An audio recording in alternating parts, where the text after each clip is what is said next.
Bonjour. Sur un chantier, il y a trois acteurs qui se croisent en permanence sans toujours savoir qui fait quoi. Le maître d'ouvrage, le maître d'œuvre et le coordonnateur SPS. Le maître d'ouvrage, il a des obligations légales en matière de sécurité.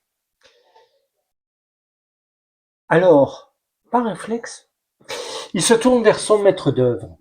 C'est celui qui voit, c'est celui qui paie, c'est celui en qui il a confiance. Et puis il lui dit, allez, charge-toi, occupe-toi du coordonnateur SPS.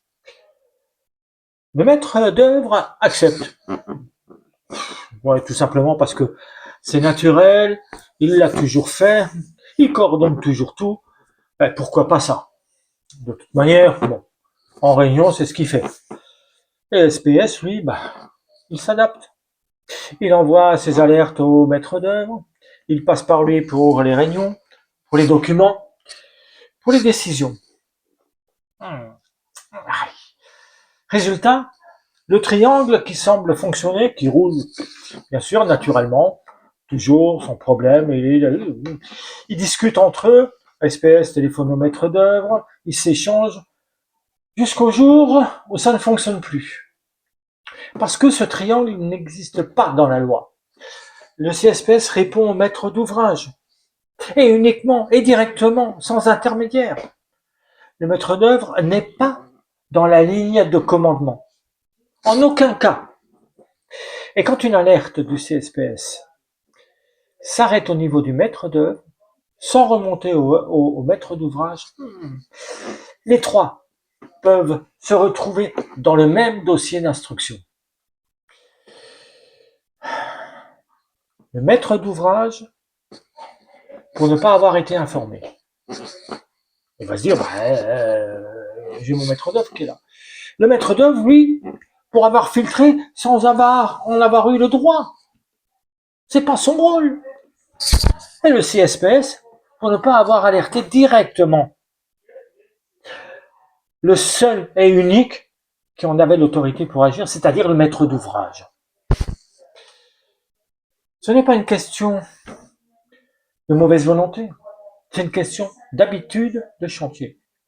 Et dans un cadre légal que peu de gens connaissent vraiment.